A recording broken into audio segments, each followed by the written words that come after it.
ഏറെ വേദനയോടുകൂടിയാണ് സർ വീണ്ടും ചൂരൽമല മുണ്ടകൈ ദുരന്തബാധിതരുമായി ബന്ധപ്പെട്ടുകൊണ്ട് ദുരന്തത്തിന്റെ പശ്ചാത്തലത്തിൽ അടിയന്തര പ്രമേയ നോട്ടീസുമായി അസംബ്ലിയിലേക്ക് നിയമസഭയിലേക്ക് വരേണ്ടി വന്നിട്ടുണ്ട്. സർ, ജൂലൈ 30-ാം തീയതി 2024 ചൂരൽമലയിലെയും മുണ്ടകയിലെയും 3 വാർഡുകളിൽ സർവനാശം വിതച്ചതായിരിക്കുന്ന ഉരുൾപൊട്ടൽ സംഭവിച്ച് 8 മാസം നമ്മൾ പൂർത്തിയാക്കാനിരിക്കുകയാണ് സർ.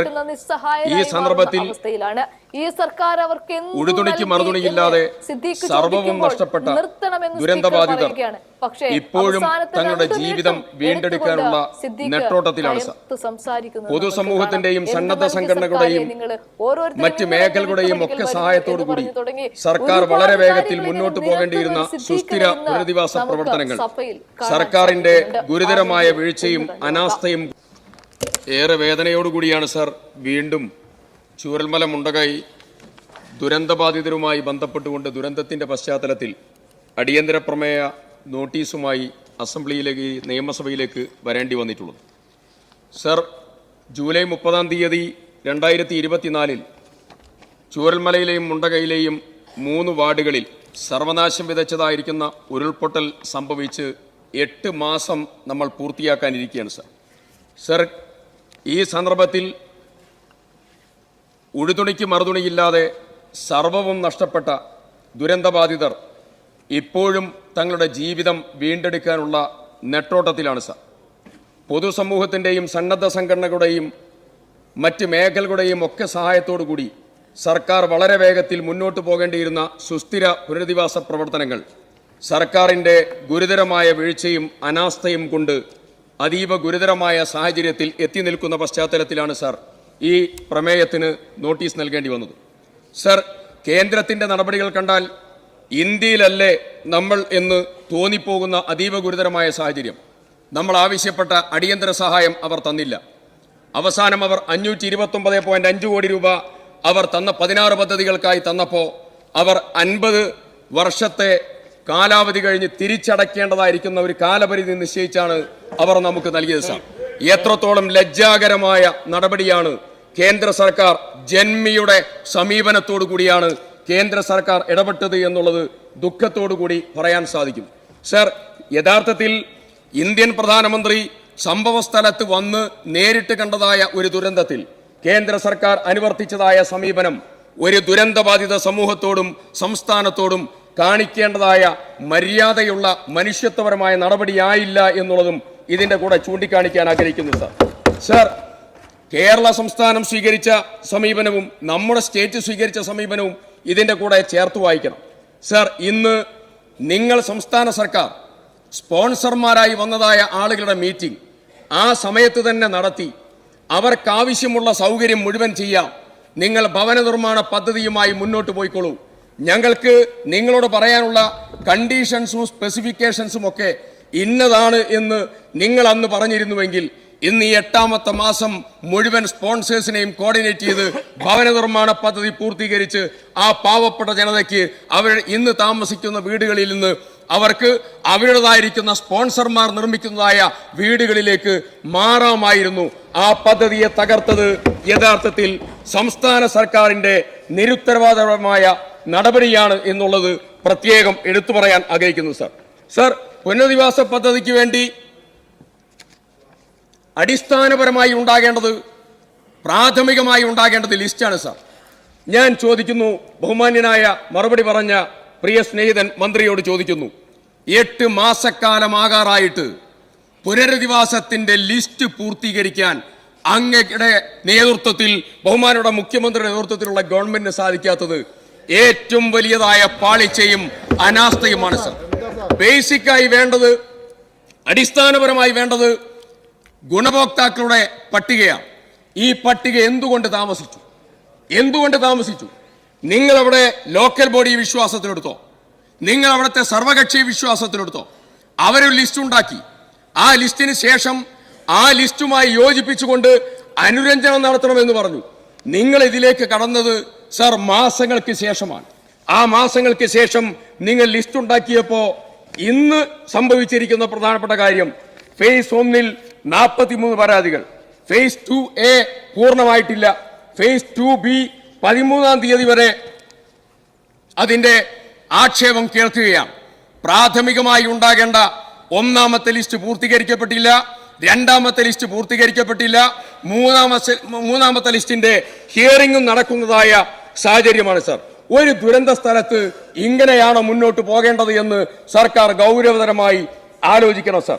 സർ, അവിടെ ഇടപെട്ടതായിരിക്കുന്ന ജില്ലാ പഞ്ചായത്ത് പ്രസിഡന്റ് വളരെ ശ്രമകരമായ ദൗത്യത്തിന് നേതൃത്വം കൊടുക്കുന്നവരാണ്. പഞ്ചായത്ത് ശ്രമകരമായ ദൗത്യത്തിന് നേതൃത്വം കൊടുക്കുന്ന ആളുകളാണ്.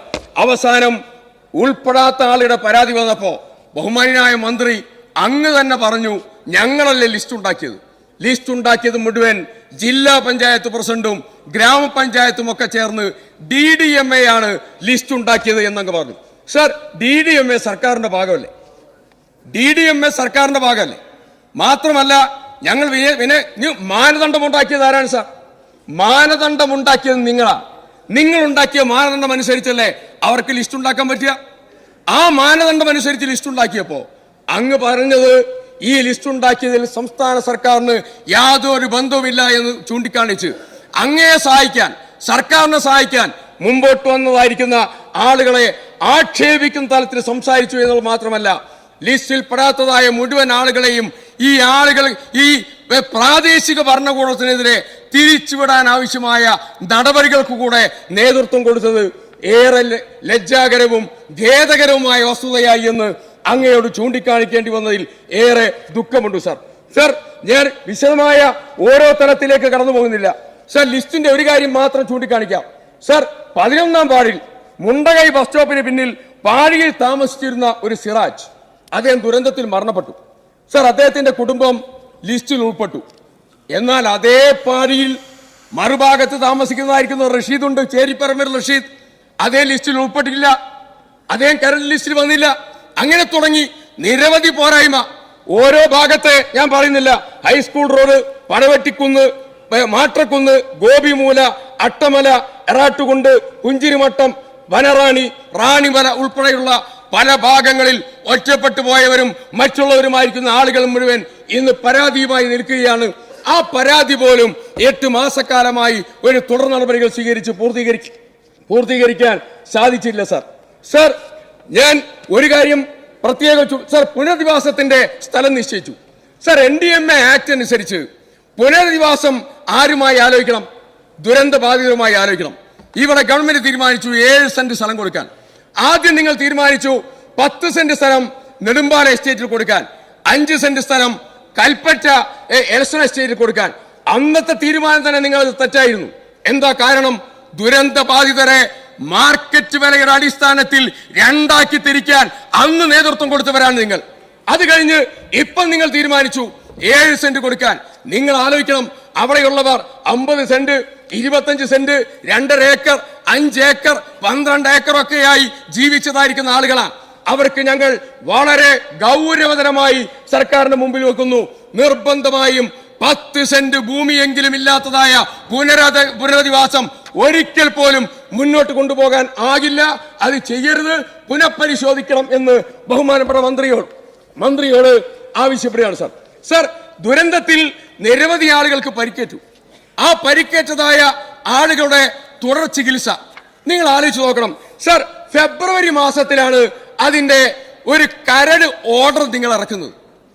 ഈ കഴിഞ്ഞ മാസം തുടർ ചികിത്സ സർ, എത്ര ആളുകളെ ചികിത്സയ്ക്ക് ഞങ്ങൾ ആശുപത്രിയിലേക്ക് വിളിച്ചു എന്നറിയോ?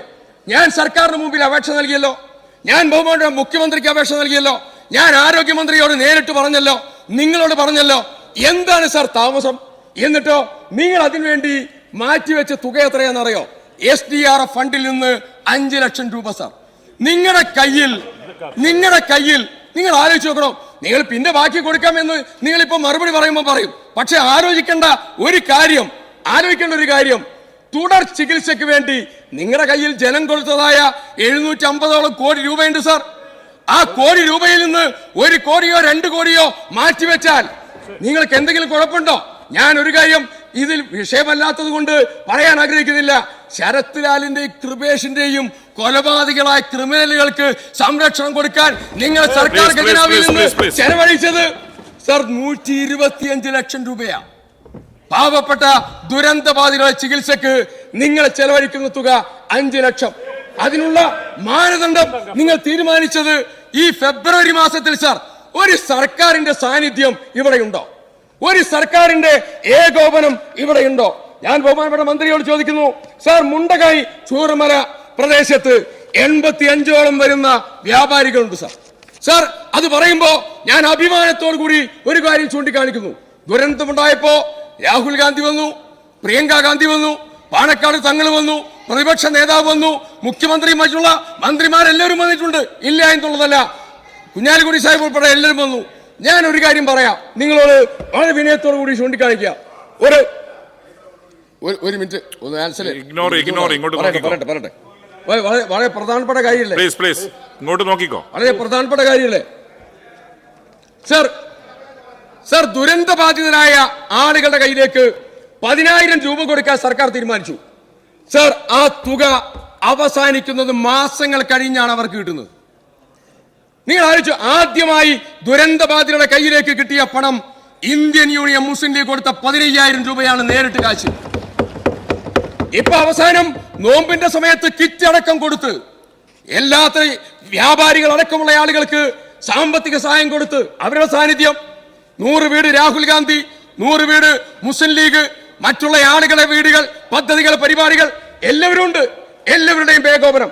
ഞാൻ ചോദിക്കുന്ന ഒരു കാര്യം, കർണാടക സർക്കാർ ഉൾപ്പെടെ സർ, ഞാൻ ചോദിക്കുന്ന ഒരു കാര്യം, സർ, വ്യാപാരികളുടെ കാര്യത്തിൽ സർക്കാർ എടുത്ത നിലപാടെന്താ? സർ, വ്യാപാരികളുടെ കാര്യത്തിൽ സർക്കാർ എടുത്ത നിലപാടെന്താ? സർ, അവിടുത്തുകാരല്ലാത്തതായ വ്യാപാരികളുണ്ട്, പാവപ്പെട്ട റോയി ഉൾപ്പെടെ അവിടെയുള്ള വ്യാപാരി ഉണ്ട്. സർ, ഒരു 2 മിനിറ്റ് സമയം please. Sir, 2 minute please. Sir, ഞാൻ അവസാനിപ്പിക്കാം.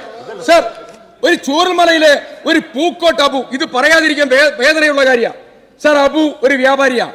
അദ്ദേഹത്തിന് 10 കടകളുണ്ട് സാർ ചൂരൽമലയിൽ. അദ്ദേഹത്തിന് സ്വന്തമായി കൃഷിയുണ്ട്. സർ, അദ്ദേഹം എന്റെ അടുത്ത് വന്നതാ. ഒരു ദിവസം ഡയാലിസിസ് പേഷ്യന്റാണ്. കടകൾ മുഴുവൻ പോയി, അദ്ദേഹത്തിന്റെ കൃഷി സമ്പൂർണ്ണമായി പോയി. മറ്റുള്ളവരെ സഹായിച്ച ആ മനുഷ്യൻ വന്നുകൊണ്ട് പറയാണ്, ഡയാലിസിസ് ചെയ്യാൻ എന്തെങ്കിലും ഒന്ന് സഹായിക്കണം, കണ്ണു നിറഞ്ഞു. സർ, ചോദിക്കാൻ ഒരു സർക്കാർ ഉണ്ടോ? കാണാൻ ഒരു ഗവൺമെന്റിന്റെ സാന്നിധ്യം ഇവിടെയുണ്ടോ? സർ, അവസാനിപ്പിക്കുകയാണ് സർ. സർ, കൃഷിഭൂമി തകർന്നു, കാർഷിക വിളകൾ പോയി. അണ്ണയ്യൻ എന്ന് പറയുന്ന കർഷകന്റെ 88 ചാക്ക് കാപ്പി പോയി. സർ, എത്ര ആളുകളെ കൃഷിഭൂമി പോയി? സർക്കാർ എന്തു കൊടുത്തു എന്ന് നിങ്ങൾ കൃത്യതയോടുകൂടി മറുപടി പറയണം. സർ, മൈക്രോ പ്ലാന്റിനെ കുറിച്ച് അന്ന് പറഞ്ഞു, 6.5 കോടി രൂപ കുടുംബശ്രീ ആവശ്യപ്പെട്ടിട്ട് 5 പൈസ ഇതുവരെ കൊടുത്തില്ല. സർ, ലോണുകളെ കുറിച്ച് കൺക്ലൂഡ് ചെയ്യാം. സർ, ലോണുകൾ സർ, 300 രൂപ ദിനവത്ത. സർ, 300 രൂപ ദിനവത്ത അത് ഇടയ്ക്ക് വെച്ച് നിർത്തി. 3 മാസം കഴിഞ്ഞ് ക്യാബിനറ്റ് തീരുമാനിച്ചു, വീണ്ടും കൊടുത്തില്ല. മറ്റൊന്ന്, ഇവരുടെ ലോണുകൾ സ്വീകരിച്ചില്ല. സർ, ഞാൻ അവസാനിപ്പിക്കാം. സർ, നിങ്ങളൊന്ന് ആലോചിച്ച് നോക്കണം. 8 മാസം കഴിയുമ്പോ ജീവനോപാധി തിരിച്ചു നൽകില്ല, ഭക്ഷണത്തിന്റെ കൂപ്പൺ കൊടുത്തില്ല, 300 രൂപ ദിനവത്ത നിർത്തി. വാട്ടർ അതോറിറ്റിയുടെ ബില്ല് വരിക ദുരന്ത ബാധിതർക്ക്, KCBയുടെ ബില്ല് വരികയാണ് ദുരന്ത ബാധിതർക്ക്. 6 മാസം കഴിയുമ്പോ കടങ്ങൾ ഒരു രീതിയിലും സർ, ഇത്രയും ഗുരുതരമായ സാഹചര്യം 8 മാസക്കാലമായി ഒരു വീടിന്റെ തറക്കല്ല് പോലും ഇടാതെ ഒരു സർക്കാർ മുന്നോട്ട് പോകുന്നു. ഈ വിഷയം സഭ നിർത്തിവെച്ച് ചർച്ച ചെയ്യണമെന്ന് വിനീതമായി അഭ്യർത്ഥിക്കുന്നു. സർ, ബഹുമാനപ്പെട്ട റവന്യൂ ഭവന നിർമ്മാണ വകുപ്പ് മന്ത്രി. സാർ, ദുഃഖത്തോടെയാണ് ബഹുമാനപ്പെട്ട